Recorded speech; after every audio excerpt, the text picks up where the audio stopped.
pleased to introduce our presenter for today's training, Travis Athanasio, PE.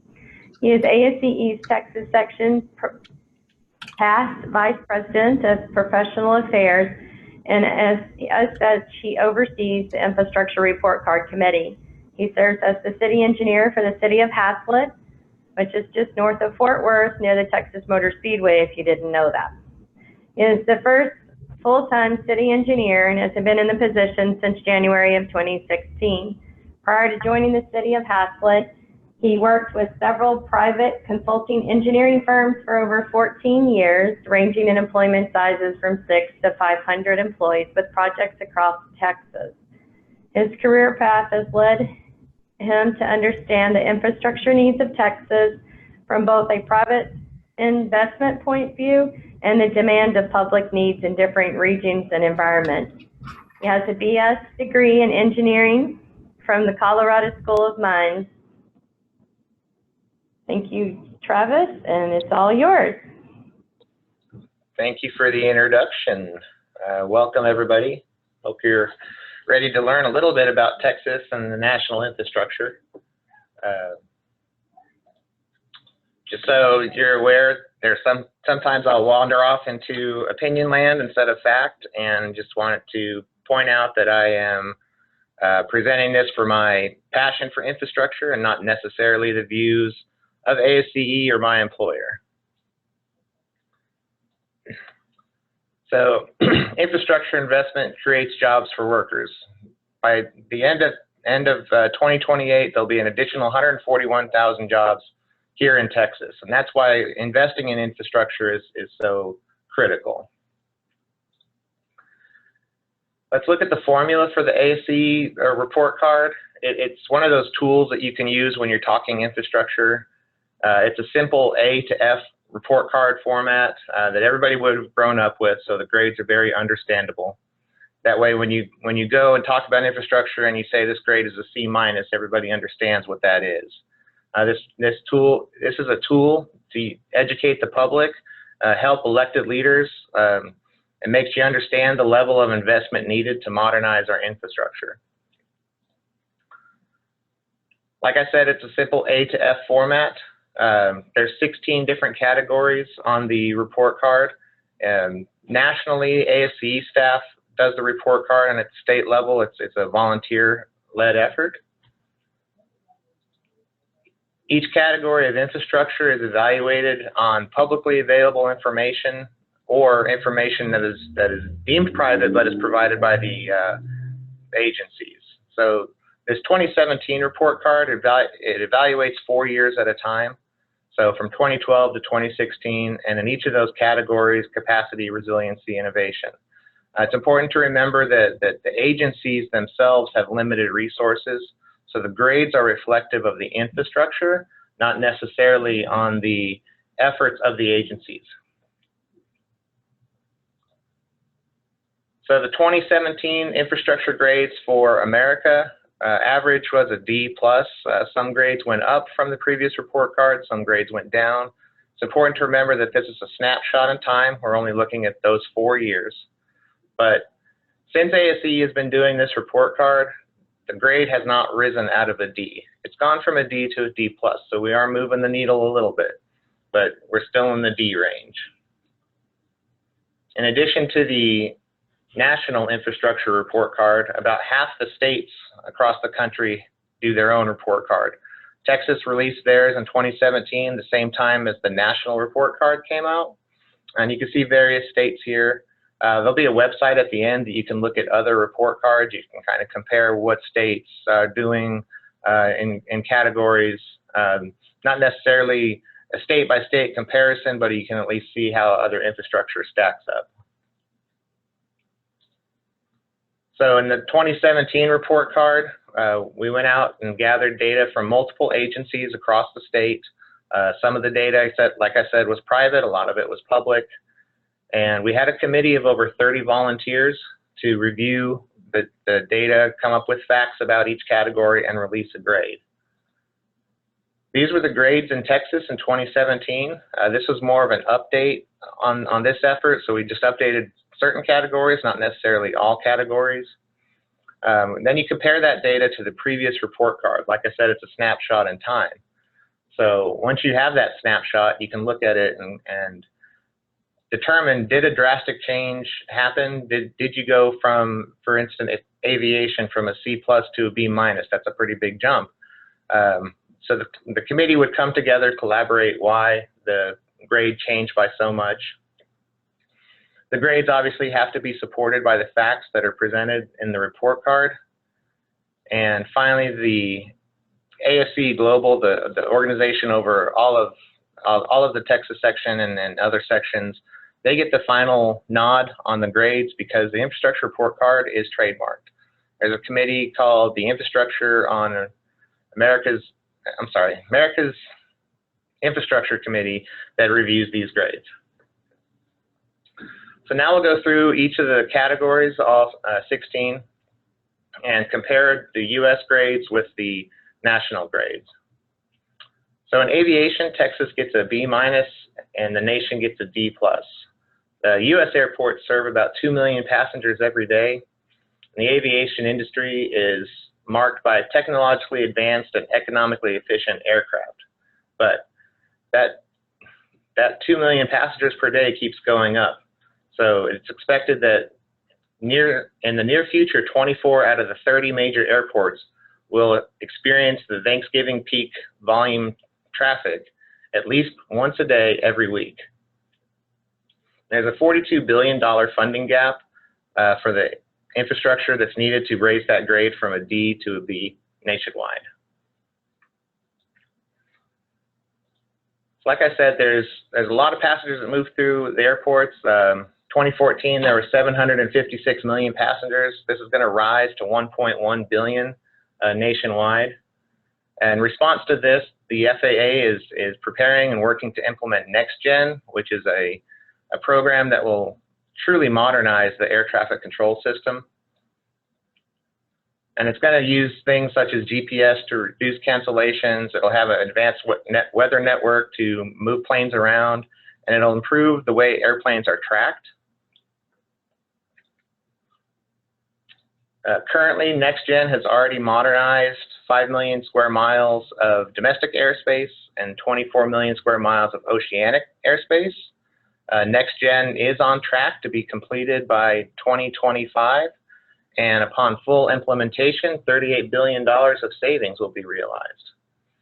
It's important that these things happen because the impact of delays across this country, it shows here that 81% of flights are on time, and then delays, whether it be weather or cancellations or diverted flights, contribute to the other percentage.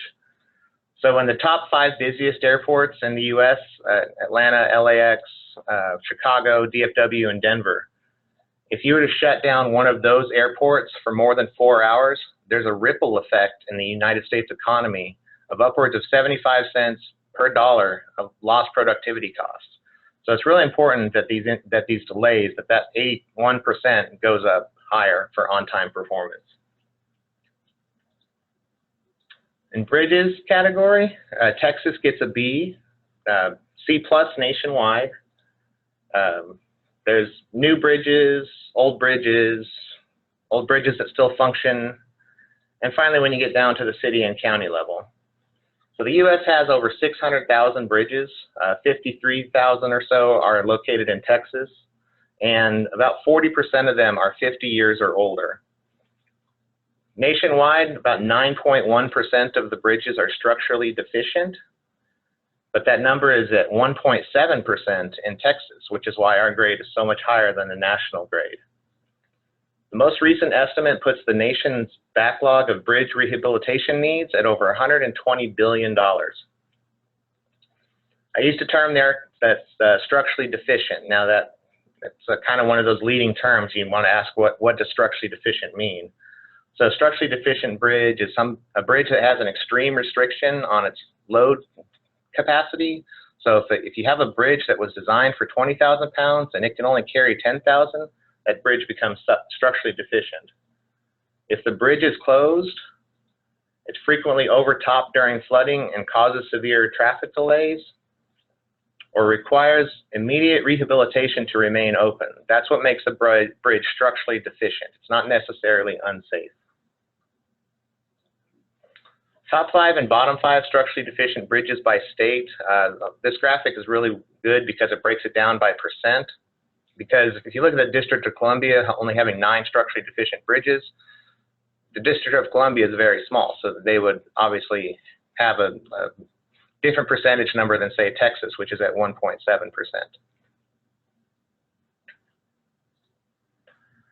In the dams category, both Texas and the nation score a D. Dams provide vital service and protection to our communities and our economy. There's over 90,000 dams in the U.S., and the average age is over 50 years. As population continues to grow and development continues, dams have their hazard classification changed. So a dam that was once in the country protecting watershed or adding water supply, as development comes in around them, it turns from a low hazard dam to a high hazard dam. And these include all types of dams, whether they be big, small, even smaller, or dams that need repair.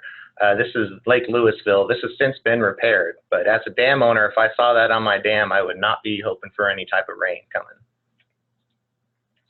Like I said, hazard creep happens when development comes around dams. It reclassifies them from low hazard or medium hazard to high hazard dams. There's increased requirements for dam owners when the state looks at high hazard dams, obviously making a higher cost to improve or maintain. With the hazard creep, there's an increased risk to the public. So there's only 3 states in the U.S. that have laws like at least considering hazard creep, and that's California, Wisconsin, and Virginia. And the interesting thing about that is that they don't directly correlate with the states that have had the most fatalities, and say on the East Coast or down in Louisiana. One of the most important things about dams is the breach exercises that are carried out. This is a inundation map that say if a dam were to break, where would the water be, what time would it be there, how deep is it going to be. This is important for the training of first responders. You get a lot of technical support from the engineering community for it. Regional coordination is key. I did a dam breach exercise one time on a dam up in the Panhandle, and if the dam were full and it were to breach, the flood wave would go all the way across Oklahoma and would finally be done past Oklahoma City. So you can imagine the entire state of Oklahoma would be, if there was a breach for that dam, they would have to be getting together and having this emergency taken care of. An important thing to remember is GIS is great, but in an emergency, paper matters. So it's good to have these inundation maps and these emergency action plans together and paper copies for everybody that would be affected. Water infrastructure, nationwide a D, and Texas a D+. There's millions of miles of pipes across the country, and most of them were laid in the early to mid 20th century and have been in the ground for about 75 to 100 years. According to the American Water Works Association, there's an estimated $1 trillion that's needed to just maintain and expand to meet demands over the next 25 years. That's not replacing what's already in the ground. So the majority of funding for drinking water infrastructure comes from ratepayers, your water bill that you would get from your city. Nationwide, the bills vary from $14 in Memphis to $61 in Seattle. That's just an average across them. So one of the important things to remember is when you see this on the ground, it's usually this underneath the ground. And the cities are paying to treat the water, which is then coming out in leaking pipes. So 10 to 30% of the leaking pipes this is just in the U.S., you lose that money. You don't get to recapture that. You already treated that water. You already paid for that. So there's 240,000 water main breaks per year in the U.S., and that results in over 2 trillion gallons of treated drinking water being wasted, basically. And 2 trillion gallons of water is a huge, huge number. So I was trying to wrap my head around how I would describe that. So this is the AT&T Stadium in Arlington, Texas. The interior volume of it is 104 million cubic feet. So to get to the amount of water that is lost and leaks per year, you would fill this stadium 2,570 times. The energy grade wasn't evaluated by Texas in 2017, but has been a B+ pretty consistently, and it's a D+ nationwide. You can see on that map there that Texas basically is its own power grid, which is consistently why we get such a good grade on that. We don't really rely on other power grids to serve Texas. And we also don't suffer from the large blackouts, say what happened in 2006 in the East Coast. I'm sorry, 2003. In Texas, we have a special category called flood control. I would imagine in the next round of the nationwide infrastructure report card that we're going to be adding that. There'll be 17 total categories then. This is Dallas here. This is Wimberley. This is just a couple of years ago. And one of the important things about flooding is that there's a misleading definition. When we talk about floods, we typically say the 100-year flood. Well, does that mean the flood comes every 100 years? No, that's not necessarily the case. That's a 1% chance of it happening every year. This is what FEMA's flood insurance rate maps are based on. And if you take that 1% chance over a 30-year mortgage, your actual chance of flooding is about 1 in 4. Same for the 500-year flood. That's the 0.2% chance of something that is of a certain size flood happening. And it's sometimes shown on FEMA maps, sometimes it's not. Your risk over a 30-year mortgage is about 6%. The reason these are misleading definitions is because, like, for instance, Houston has had 3 500-year flood events in successive years. So Memorial Day 2015, Tax Day 2016, and Harvey in 2017. Austin experiences 100-year floods in 2013 and 2015. Lake Louisville up here in the Dallas area was its 100-year mark in 2015, and Lake Grapevine also in the Dallas area in 2014. So it's better to say 1% chance of flood than the 100-year flood because it kind of confuses the public sometimes. This is also a good plug to put in the turnaround, don't drown message. If you see a flooded waterway, don't drive through it. 6 inches of water can move a large SUV. The hazardous waste category, it hasn't been evaluated by Texas since 2008, but nationwide it's a D+. There's about 18,000 sites and 22 million acres of land that are related to hazardous waste programs. It's getting better. I expect this grade to go up the next round because there's been significant improvements in remediation technologies, and it results in a lot faster and less resource-intensive cleanup approaches. Inland waterways, it's never been evaluated by the Texas section. Not sure why. This was a decision made before I took over the committee, but nationwide there's about 25,000 miles of inland waterways and 239 locks, which creates a water highway for the U.S. That moves about 600 million tons of cargo, which is about 14% of the total domestic freight. And of course, most everything infrastructure-wise was designed with a 50-year design life, and we are well past that on most everything there. Levees is another category that Texas doesn't evaluate, although there are many levees across the state protecting large cities. You can see on this map, Houston, Austin, Dallas, Fort Worth, Arlington, and El Paso. We just haven't evaluated the grades. But there are 30,000 miles of levees in the U.S., and they protect over $1.3 trillion in property. In 2014, Congress passed the Water Resources Reform and Development Act, which expanded the levee safety program and was funded this year in 2019. Ports is a great category for Texas because the Texas economy is so driven by that third coast. We evaluated in 2012 at a C nationwide. It's a C+. Why is it important for Texas? Well, Texas handles 22% of all the tonnage that comes in by ship, and it's important to know, where the pinch points are. So, for instance, the Port of Corpus Christi is the only port in the United States where a container from a ship can get onto the U.S. interstate system without having to go through a single stoplight. There's also ongoing construction work of the new harbor bridge, which will be able to receive the post-Panamax ships. So ships that may go to Long Beach only can now come through the Panama Canal and hit those Texas ports. And in 2018, the United States Army Corps of Engineers announced the dredging of Port Mansfield, which is way down in South Texas, but it's going to create a brand new port for the state.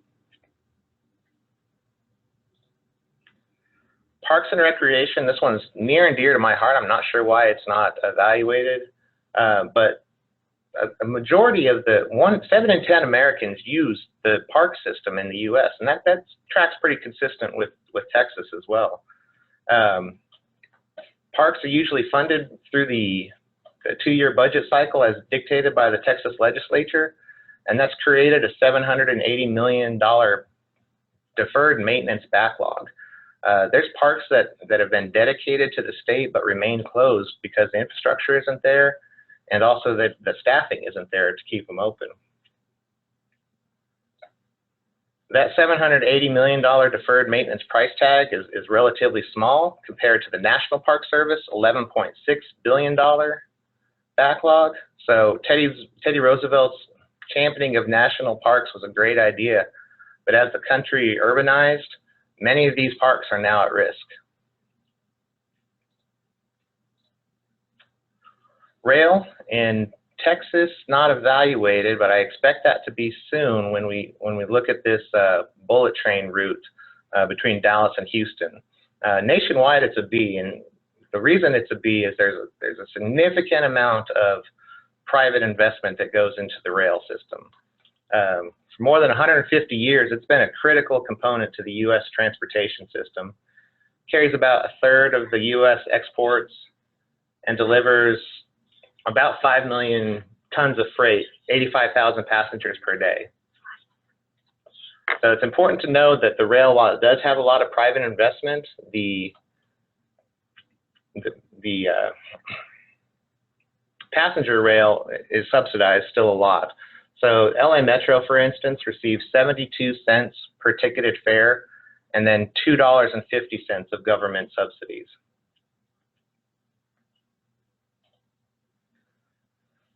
Highways and roads both get a D nationwide and in Texas.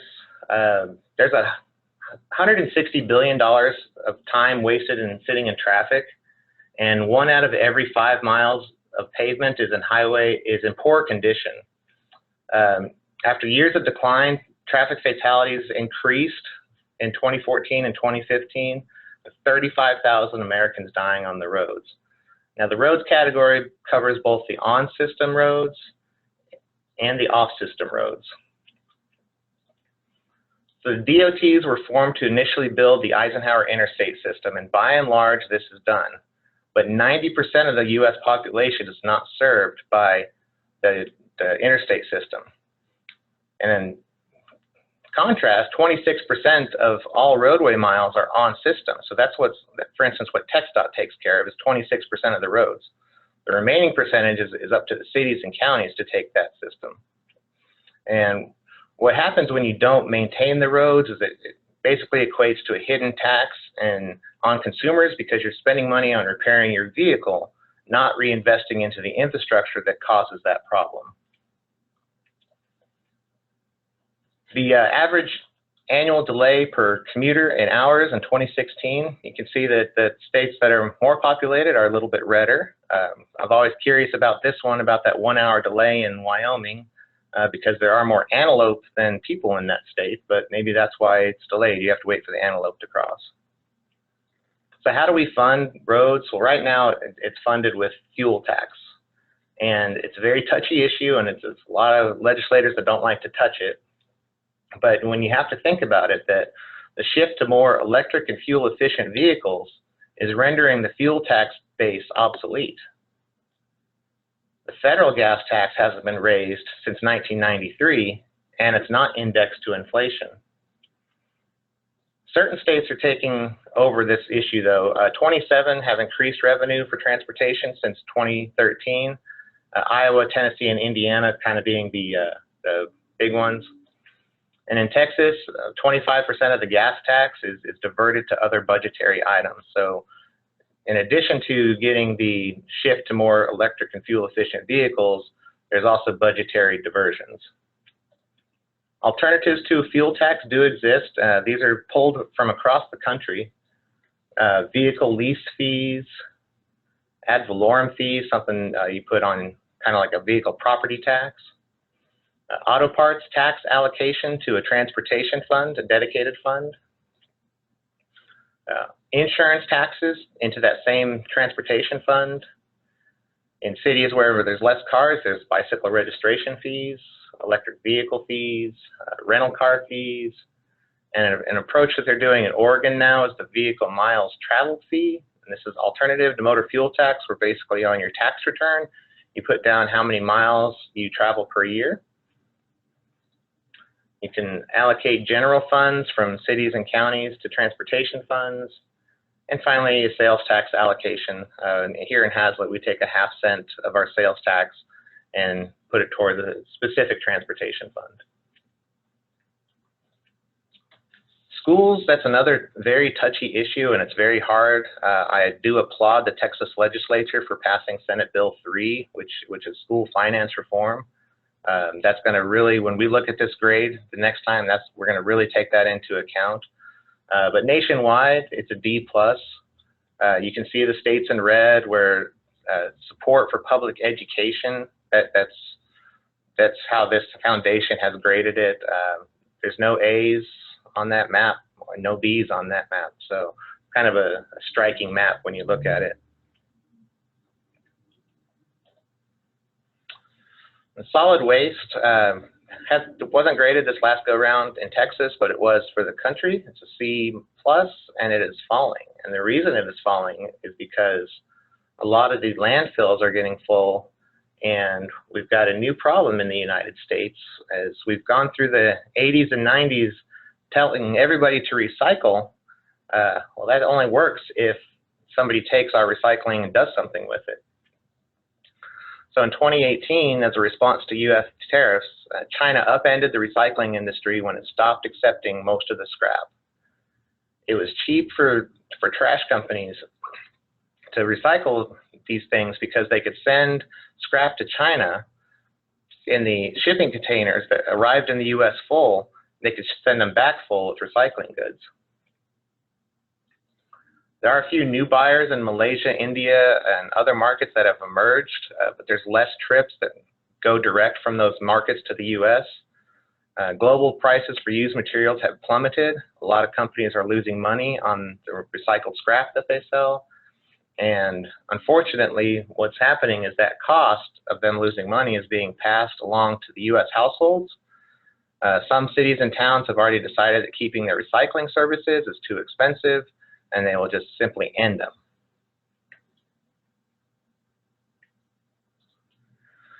Public transportation, here in Texas, because we are so big, it struggles. In some of the cities, the public transportation is good. Dallas-Fort Worth is fairly connected. The Houston area is fairly connected. Austin, but public transportation in between these large cities is very few and far between. Nationwide, it's a D-, and that it's falling because the system has about a $90 billion rehabilitation backlog. So think of these areas that are booming, and they need the money to rehabilitate, not add capacity. You can see the top 10 cities for public transportation, a lot of them on the East Coast. That's basically because that's what was founded first in America, was the East Coast. But the West Coast and Chicago in there for good measure.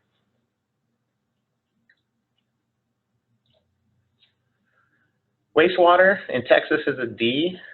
Nationwide is a D+ and rising. There's about 14,000 wastewater treatment plants in the U.S., requiring about $271 billion in capacity upgrades. Untreated and unauthorized wastewater discharges are what cause impaired freshwater sources. And this is a statistic in Texas that kind of shocked me when I read that 37% of river miles and 43% of reservoirs are designated as having impaired water quality. And nationwide, that reaches 55%. Well, I'm an avid fisherman, and if I'm fishing in designated impaired quality waters, I may not want to eat that fish. And what happens, too, is the capacity of the plant is sometimes overtaxed when you get these large storms that come through. There's a process where the water goes through the creek beds, which is where most of the sewers are located because it's the lowest point.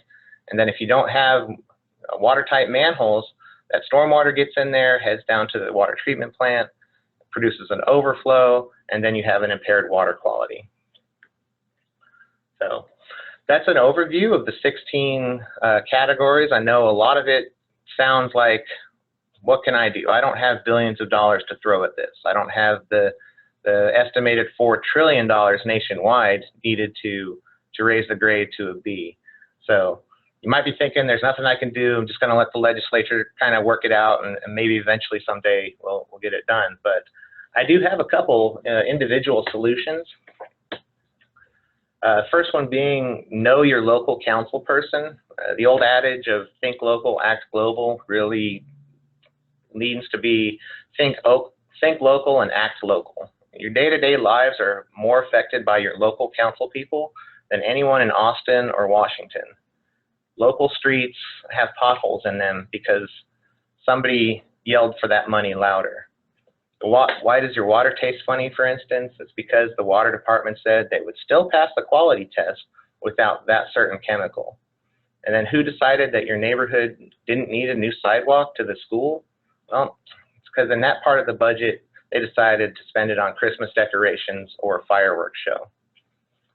All city budgets are public record. They're subject to open record requests. In Texas, the fiscal year runs from October 1st to September 30th. Once those budgets are published, get out there. Tell your local council person if you disagree with something in there, and make them tell you why it happened that way. Most importantly, remind them that you vote. I was told by an elected official one time, here's the most important thing you can say to me. I vote, and I'm very influential among my friends. The second individual solution is have a plan. If there's a bridge collapse or a water main break, have a plan to get around it.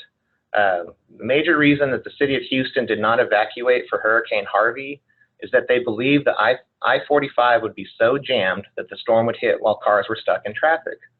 And the reason they thought this is because that's exactly what happened during Hurricane Rita. The average time for someone evacuating from Houston to Dallas during Hurricane Rita was 14 to 24 hours. If you were to take side roads like my friends did that gave me this story, it took them 6 hours by going through College Station and Waco to get from Houston to Dallas. Now, it's interesting to think that Hurricane Rita happened before the time of Waze and Google Maps. So would the response to Hurricane Harvey have been the same? We won't know, but that was the reason that they gave for not ordering an evacuation of the city of Houston. And finally, this is taken from the Department of Homeland Security, but it applies to infrastructure. If you see something wrong, please say something. Larger cities have non-emergency call numbers such as 211 and 411. Smaller cities will have someone that will always answer the phone. If there's an inlet clogged, a tree that's fallen by or on a bridge, the water smells funny, you suddenly lose water pressure, or you see some unusual erosion on a dam, maybe a stream that's left its banks and it's never left its banks before, report it. Let the engineers look at it, figure out what's wrong, figure out if there needs to be an immediate fix or a long-term fix. There is an app for Android and iPhone, and then also there's a website where you can look at the national report card. You can also look at the individual states report cards, and it gives you these facts. So if you're talking to somebody and you need to pull up a quick fact or something that maybe you remember from a presentation, the app is really handy for that. But opportunity exists now to make good on the recommendations of the infrastructure report card. The Trump administration and the U.S. Congress are engaged in a little war right now. We're hoping that they can come together and talk infrastructure at some point. But we need to remember that government and the private sector have to partner up. Sometimes that's the only way to make these things work. Every day that we delay, that escalates our shared costs. It jeopardizes our health, risks our security, and this is just an option that our country and our economy and our communities can no longer afford. We all share a role in renewing this nation's infrastructure and Texas's infrastructure. I invite you to take this report card, share it with your friends, share it with your elected officials, share it with whoever will listen, and advocating for our nation's infrastructure. In closing, I just wanted to say that this has just been a 50,000-foot level view of the major infrastructures issues in this state. But the research has been done for you. It's all in the report card. We urge you to get that message out. The infrastructure of Texas affects us all, and it's our duty to make sure it functions the way we want it to and the way we designed it to. So thank you for tuning in today. I think we do have a few minutes for any questions. And if you want to involve yourself more, you can always feel free to contact me. We will be updating the report card in 2021. That work will actually start next year in 2020. And we will always accept volunteers. And if you have any data on infrastructure, we would also accept that. So thank you.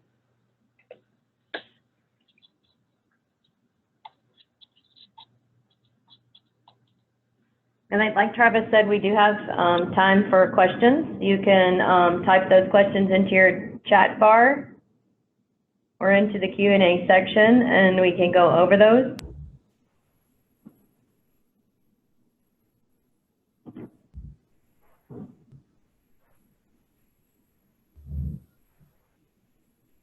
Anyone have any questions?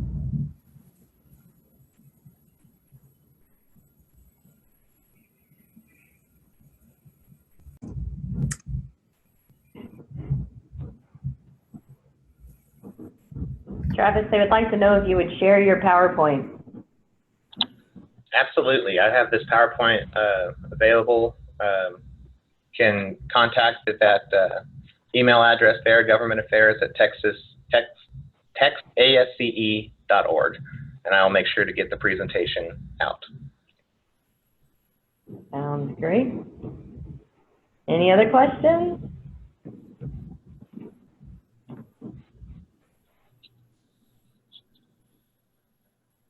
All right.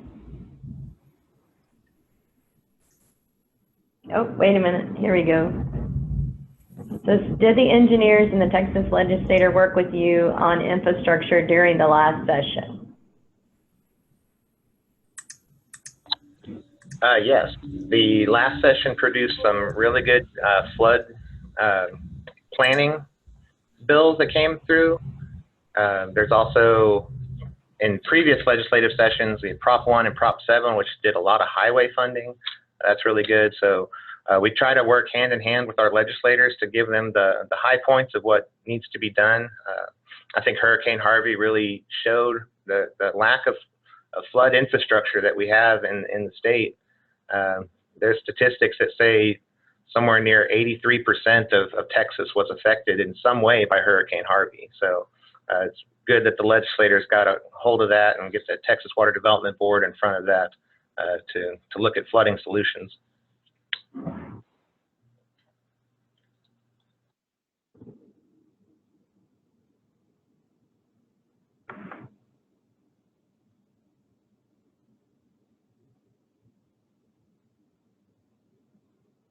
Okay.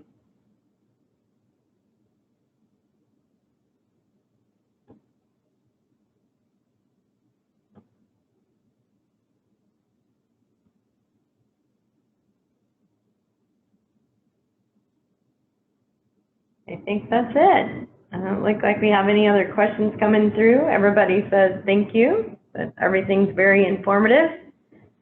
It is a very well presented